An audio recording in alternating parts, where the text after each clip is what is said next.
صدر پاکستان مسلم لیگ نون شہباز شریف اسلام آباد میں اہم پریس کانفرنس کر رہے ہیں، رپورٹ کر رہے ہیں ملک نذر عباس۔ وہ اس تاریخ کی بدترین انکمپٹنٹ اور ایسی حکومت جس کو نہ گورننس آتی ہے نہ عوام کی جو مسائل ہیں ان کے ساتھ کوئی ان کو سروکار ہے، اس کی ان 2 سالوں میں جو کارکردگی ہے اس کے بارے میں آج ہم یہاں پر آپ کے سامنے موجود ہیں۔ میں ایز این اوپننگ گیمبٹ کچھ میں گزارشات کروں گا، پھر میرے ساتھی اس میں کنٹریبیوٹ کریں گے، مگر سب سے پہلے امیر سینیٹر حاصل بزنجو صاحب کا انتقال ہو گیا، اس کے اوپر ہمیں سب کو بہت افسوس ہے۔ وہ بلوچستان کے ایک بڑے قابل احترام سیاسی خاندان سے ان کا تعلق تھا، ہمیشہ انہوں نے جمہوریت اور پاکستان کے آئین کے ساتھ وہ کھڑے رہے اور انہوں نے اس حوالے سے بے شمار قربانیاں دیں، اور ابھی آج ہی میاں والی کے ایک بڑے سیاسی خاندان کا ایک چشم چراغ جناب گل امید روکڑی صاحب، ان کا بھی انتقال ہو گیا ہے۔ ان کا بھی ایک مسلم لیگ سے ایک والہانہ ان کا تعلق تھا۔ اللہ تعالیٰ ان کو جوار رحمت میں جگہ عطا فرمائے اور ان کے گھر والوں کو صبر جمیل عطا فرمائے۔ آج جب ہم بات کرتے ہیں اس تبدیلی سرکار کی، تو ماں سوائے دکھوں کے، تکالیف کے، مشکلات کے، اور ان 2 سالوں میں ہمیں کوئی چیز نہیں ملتی جس کی ہم کوشش بھی کریں تو اس کی پذیرائی کر سکیں۔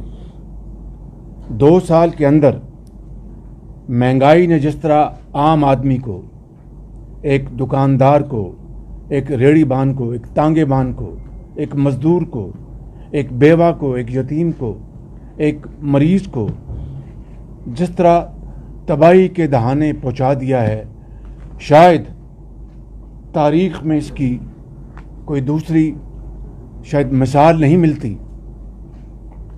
ہم یہاں پر اپنی خود نمائی کے لیے اکٹھے نہیں ہوئے، لیکن کیا کریں جب 2 سال ان کی جو کارکردگی ہے، پرفارمنس، اس کا موازنہ جب ہم P M L N government کے ساتھ کرتے ہیں میاں نواز شریف کی سربراہی میں، تو پھر یہ کہنا پڑتا ہے کہ نواز شریف کے پچھلے دور میں 2014 سے لے کر 2018 تک جو تاریخی ترقیاتی اور پاکستان کے عوام کی خوشحالی کے لیے جو اقدامات اور جو منصوبے تاریخ کی سب سے اہم ترین موقع کے اوپر اور بڑی برکتاری سے مکمل ہوئے، اس کی 72 سال میں اس کی کوئی دوسری نظیر نہیں ملتی۔ چاہے وہ ہزارہ کی موٹر وے ہو، چاہے وہ ملتان سکھر موٹر وے ہو۔ آج میں آپ کو بتاتا ہوں، مجھے مسافر ملے جو لاہور سے کراچی گئے یا کراچی سے لاہور آئے اور انہوں نے بائی روڈ ٹریول کیا۔ انہوں نے کہا کہ میاں صاحب یقین کریں کہ اگر سکھر حیدرآباد جو ٹکڑا ہے جو مکمل ہو جائے تو جو ایئر لائنز کے جو مسافر ہیں آدھے سے زیادہ وہ بائی روڈ ٹریول کریں کہ اتنی شاندار اور اتنی آسودگی اور کمفرٹ سے لوگ یہ فاصلہ طے کر سکتے ہیں اپنا گھنٹوں میں۔ آپ بتائیے کہ یہ کوئی معمولی بات ہے؟ گوادر پورٹ کو لے لیں، سی پیک کے منصوبوں کو لے لیں۔ اس حکومت کی اگر سب سے بڑی میں سمجھتا ہوں کہ ان کے خلاف بات جاتی ہے تو انہوں نے اپنا سی پیک کا جس طرح مذاق اڑایا، تضحیک کی اور الزامات لگائے۔ یہ کوئی میں رام کہانی تو بیان نہیں کر رہا، یہ floor the house per, us assembly کے فلور دی ہاؤس پہ سی پیک کے خلاف کس طرح کے الزامات لگائے گئے، اور آج تک ایک دھیلے کی کرپشن ثابت نہیں ہو سکی۔ الٹے ہو گئے، ان کے جو ہواری ہیں وہ الٹے ہو گئے۔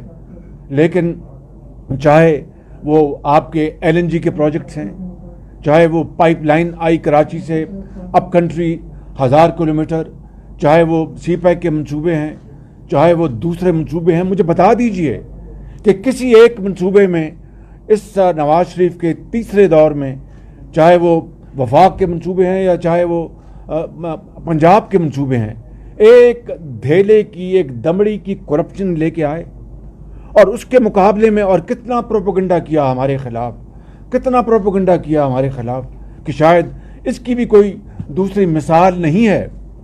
مگر ہم اللہ تعالیٰ کا جتنا شکر ادا کریں وہ کم ہے کہ وہ بات نہ ٹھہر سکی، نہ وہ بات ثابت ہو سکی. اور آج اس کے مقابلے میں آپ دیکھیے کہ چینی کی قیمت 100 روپے سے اوپر چلی گئی ہے اور چینی اب امپورٹ کی جا رہی ہے. پہلے لاکھوں ٹن ایکسپورٹ کی گئی اور اس کا فورن ایکسچینج کمانے کا مقصد نہیں تھا. وہ روپیہ جو ڈی ویلیو ہو رہا تھا، روپے کی جو قدر میں کمی ہو رہی تھی، وہ ہر کلو جو چینی ایکسپورٹ ہو رہی تھی اس سے وہ ونڈ فال جو تھا وہ ان کی جیبوں میں جا رہا تھا. اربوں خربوں روپے، یہ ساری باتیں ہمارے ساتھی بتا چکے ہیں، میں وقت نہیں ضائع کروں گا. مگر آج اس وقت چینی ایکسپورٹ کی اور ایکسپورٹرز کو اپنا جو فارمر ہے، جو کاشتکار ہے، اس کی قیمت پر اس کو سزا ملی اور جو مینوفیکچرر یا ایکسپورٹرز ہیں ان کی جیبوں میں اربوں روپے چلا گیا اور آج چینی امپورٹ کی جا رہی ہے. یہ تاریخ میں پہلی مرتبہ ہے 72 سال میں کہ گندم کی کٹائی کا سیزن ابھی ختم نہیں ہوا کہ گندم اویلیبل نہیں. اور یہ میں نہیں کہہ رہا، ان کے ایک جو وزیر ہیں انہوں نے فلور آف دی ہاؤس پہ یہ بیان دیا کہ 66 لاکھ ٹن گندم ہم نے اکٹھی کی، گئی کہاں؟ یہ وہ خود کہہ رہے ہیں کہ گئی کہاں، وہ کس سے پوچھ رہے ہیں؟ گندم جہاں گئی ان کو پتہ ہونا چاہیے، جدھر سمگل ہوئی ان کو پتہ ہونا چاہیے. آج لوگ آٹے اور گندم کو ترستے، آسمان سے قیمتیں باتیں کر رہی ہیں. اسی طریقے سے آپ پیٹرولیم کی تیل کی قیمتوں کو لے لیں، تیل کی قیمتوں لے لیں. تاریخ میں سب سے بڑا دھچکا ان ون گو ابھی چند مہینے پہلے انہوں نے تیل کی قیمتیں بڑھا دی، جبکہ دنیا میں تیل کی قیمتیں آج زمین پہ آ چکی ہیں. اسی طریقے سے آپ دیکھیے کہ بجلی کی قیمتیں بے پناہ انہوں نے بجلی کی قیمتیں بڑھائیں تاکہ سرکولر ڈیٹ کو کہیں قابو کیا جا سکے، لیکن سرکولر ڈیٹ نہ قابو آیا اور بجلی کی قیمتیں وہ بھی آسمان سے باتیں کر رہی ہیں. ایک عام آدمی کی پہنچ سے باہر ہے، دکاندار کی پہنچ سے باہر ہے، ایک مینوفیکچرر ایکسپورٹر کی پہنچ سے باہر ہے. حالانکہ یہ حقیقت ہے روز روشن کی طرح کہ سی پیک کے علاوہ جو 4 پروجیکٹس نواز شریف کی سربراہی میں لگے پاکستان میں، گیس بیسڈ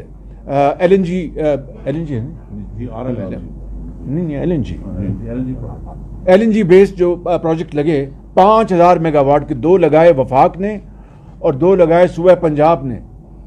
ایک اس میں اربوں روپے کی جو بچت ہوئی ان کے لگانے میں، وہ تو ایک علیحدہ ایک الحمدللہ ایک مائل سٹون ہے. وہ بجلی کے منصوبے وہ 3 تو چل چکے ہیں اور چوتھا بھی اب چلنے والا ہے، حالانکہ اس میں بڑی تاخیر کی اس حکومت نے. تو اس کی جو پر یونٹ جو اس کی لاگت آتی ہے وہ 11-12 روپے سے زیادہ نہیں ہے. بجلی وافر مقدار میں موجود ہے، لیکن اس حکومت کی نالائکی، نااہلی اور بدترین انکمپٹنس کا نتیجہ ہے کہ آج بجلی کی بھی لوڈ شیڈنگ ہوتی ہے پاکستان میں اور انتہائی مہنگے داموں پر بجلی مل رہی ہے. حالانکہ وہ جو پروجیکٹس وچ آر گزلنگ آئل ان کو بند کر دینا چاہیے تھا، اور جو ایفیشنٹ اور جو جن کی پیداوار کی لاگت بہت کم ہے ان کو چلانا چاہیے تھا.